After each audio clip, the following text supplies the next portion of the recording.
Hey YouTube, for my next video I'd like to do it on the concept or the topic of morality. For a long time for me personally, as I struggle with skepticism, I say struggled, I'm glad I did, but for people that are becoming skeptics or having doubts, for me anyway, the concept of where does our morality come from, why is there a set of morals, and I found the theist argument for it to be very captivating and very hard to defeat. And so I'm just going to share some of my thoughts on that. Again, I say this in almost every video, not to try to convince anyone, but just to put out there an alternative way of thinking about things.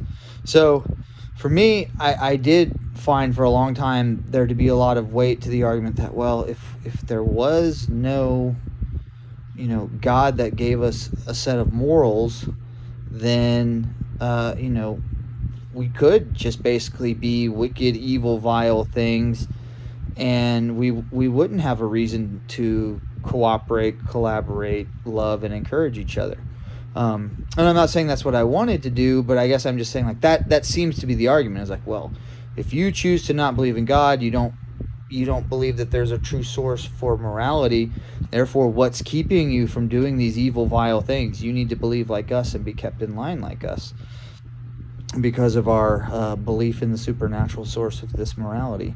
However, I've done some unpacking on that and thinking about that, and I think that deep down, if you get a theist to really think about it long enough, I think that they would actually have to support the idea that morality doesn't come from their being, at least not by way of the sacred scriptures.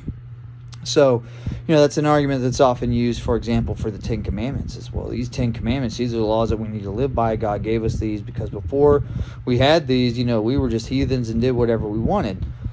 One, I don't think the historical record indicates that societies and cultures were just diabolical prior to the 10 Commandments, and the ancient Hebrews wandering in the Sinai happened to be the first ones that were like, hey, maybe we shouldn't steal stuff from each other. That's not to say that violence didn't happen in other places, but there were all sorts of places where they laid down their own code of ethics, their own code of laws and morality, and they differed in some points very drastically, but in general, the concept of go along to get along, more or less, seems to dominate moral codes and codes of ethics that generated even in the ancient past that predated the 10 Commandments. So my rebuttal to the concept that specifically that the scriptures are what give us morality, and that we need a God to set morals up for us, otherwise we just do whatever we want.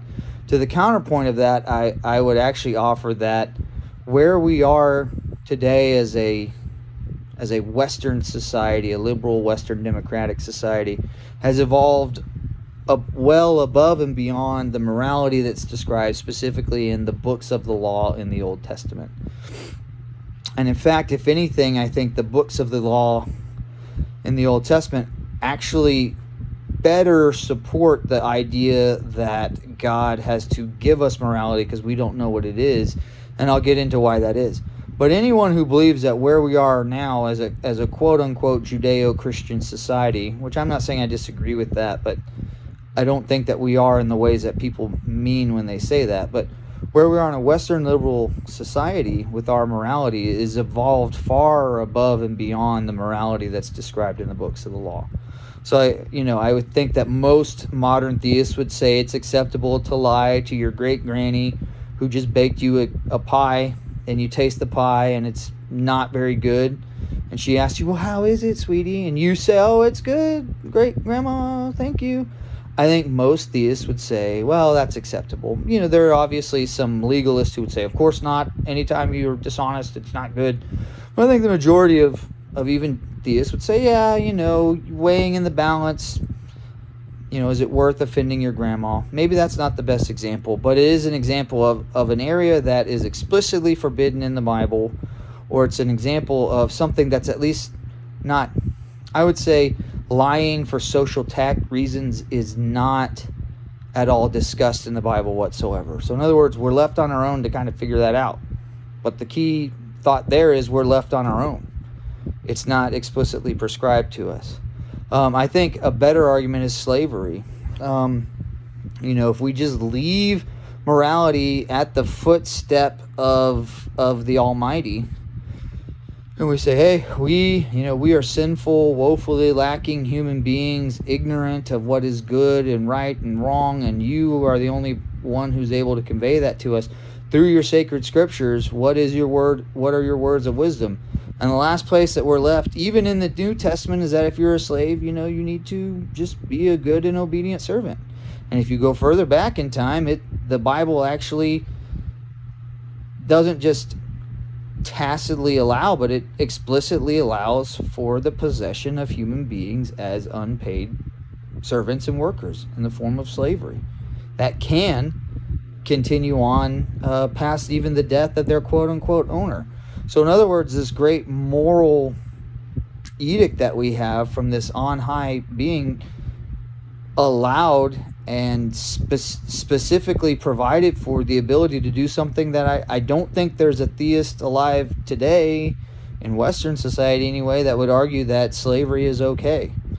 And whatever they probably say, well, the Bible actually lays the foundation for saying why slaves aren't okay. To which I would say, you can maybe push and pull on some things, arguably by taking them out of context. But if we're going to look at what's explicitly in the Bible, it allows for and prescribes means of the right way to do slavery, which is not to abolish it, according to the Bible.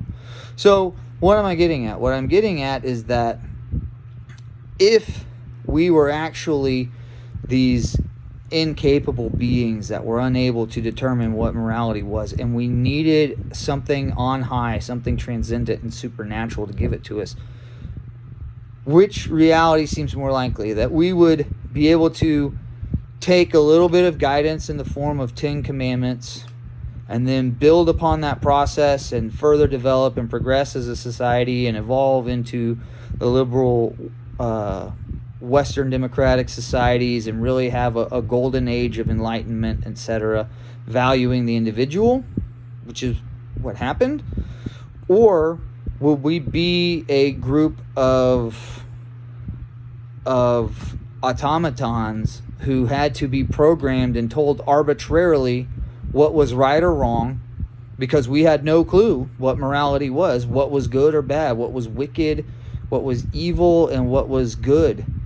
And so we literally just have to be told, like, hey, this action that to you has absolutely no impact on how you have no feeling about whether it's right or wrong, you can't do it because it's bad and it's evil, but this other action you can do. And so that's why I'm saying that I actually think, if anything, the law of the Old Testament is more fitting with that description, because the things that are forbidden in the Old Testament, they do touch on things that we still generally accept are bad. Don't kill people, don't steal stuff from people, don't be envious of what others have, don't try and take someone's significant other away from them, be respectful to authority figures, etc. Obviously there's varying degrees on how much those things are still agreed upon, but in general those tend to be things that are historically we agree on. The other stuff that's in there: don't eat shellfish, don't eat pigs, don't you have to clean things a certain way, and if you don't clean things a certain way, it's not moral. Here are the rules for how to build places of worship unto me, what their exact measurements must be, and they're listed as if they're just as significant, just as morally valuable in the books of the law of the Old Testament as the things that we still revere and believe are actually, indicative of a good and moral society.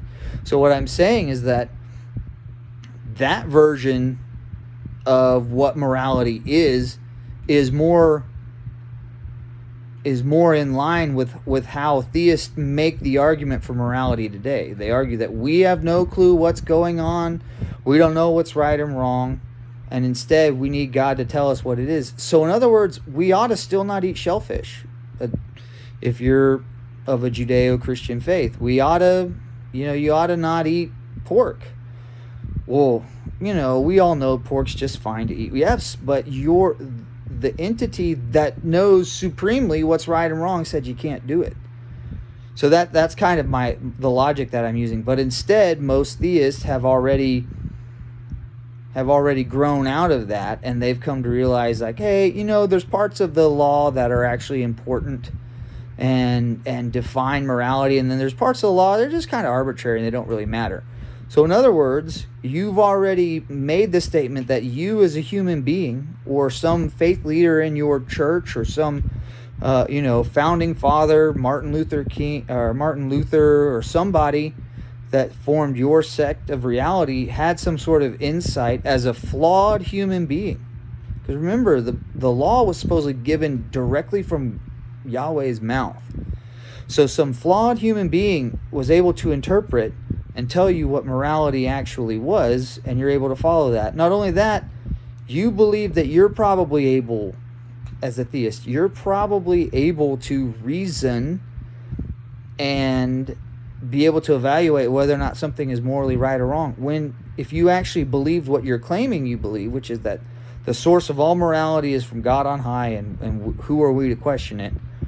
But you question it every time you do decide to do something like maybe tell a lie for social purposes, not hurt someone's feelings, not, or whenever you decide that, yeah, it is immoral. Whenever you go as far as to say it is immoral to have slaves, not maybe, hey, we don't really feel good about it anymore. The Bible doesn't forbid it, or the Bible even says how you should do it if you're going to do it, but we just don't feel good with it anymore. Instead, most theists will go so far as to say slavery is immoral. How do they know that? It's not forbidden in the Bible. So that's my point, is that in all reality, you can take what I thought for a long time was a very strong argument on behalf of theists, which is that, wow, where does morality come from? And maybe as someone who questions it, maybe that means that I do have to realize that life is vacuous, and I don't want to do that, and that there's no purpose, and that there's no morality, and there's no argument for anything. But in all reality, as I've unpacked it, I've come to realize that most theists, whether they've looked in themselves deeply enough to acknowledge this or not, have already found out that that's not true on their own. And they've come to realize that human beings, as a result, and they wouldn't agree with this next part, as a result of evolutionary processes and being social animals, have been able to determine and grow and learn the things that they can do to better support those around them, to do things that make them feel more valuable members of their society, of their group at the end of the day. And those are things that we generally consider to be moral. Whereas, if they actually believe that the only source for morality was some arbitrary, what seemingly to us, because who are we to question the wisdom of the supernatural being, came from on high, then we would have no more way of knowing how right it is to be told not to eat shellfish than how right it is to murder, or how right it is to rape someone, or how right it is to steal, or how right it is to lie. We would have no more of a ability to make a comment on those things than we would whether or not we can eat a calf that's boiled in its mother's milk. So again, I'm not attacking these things.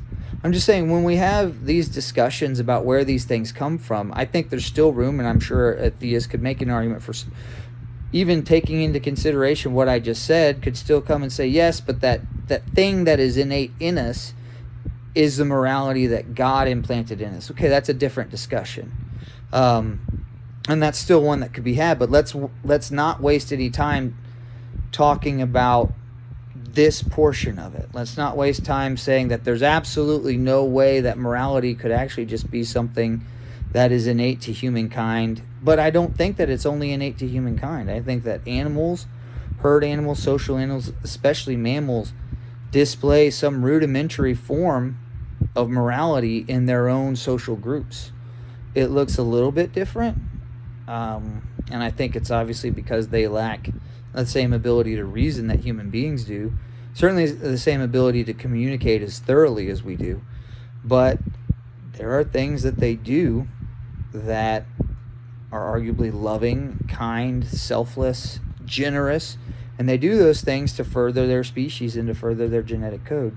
An example, and this isn't in mammals, but penguins down in Antarctica, they all get in a big mass and huddle up through the coldest months of the year, and they all take a turn on the outside. And what's been found is that there are some penguins that refuse to take a turn on the outside of the pile, to go through, 30 minutes or an hour of being really, really cold before they take their, they go back into the middle and they get warmed up again. There's some that refuse to go out there. I don't know how penguins can tell, but they know which ones refuse to go out there, and once they do, they shun them and they kick them out. And then those penguins literally freeze to death and die. So that to me is proof of a rudimentary form of morality that is innate from an evolutionary reason, and you can see the purpose behind it, you can see the efficiency behind it, and you can see how that plays a part in keeping the greater group of that species alive, while punishing that behavior also serves to keep that group alive. Because if all of a sudden you had a group, if the predominance of penguins refused to take a turn on the outside of the pile in the coldest weather, then all of them would die. And they'd die in great numbers, because the ones on the outside would freeze and die and fall away and further and further and further until there were none of the penguins left. And so they'd all be dead. So their species would die off entirely. So that's a form of morality that manifests itself and is explained evolutionarily speaking. And so I think that's more the crux of what needs to be talked about. I'm not saying I'm right. And I'm not saying that if you believe that God's a source of morality, you're wrong. But I am saying that when you say he's a source of morality, you need to measure and really look inward at yourself and see if that fully defines your understanding of it, or if you're just really trying to pick and choose the parts of this quote-unquote morality he's prescribed that are important, and then the ones that you think are less important or don't really indicate anything. And if you think you can do that, then you have to answer why you think you are entitled to pick and choose which parts of the books of the law are still applicable. So that's what I wanted to say about that. Thank you.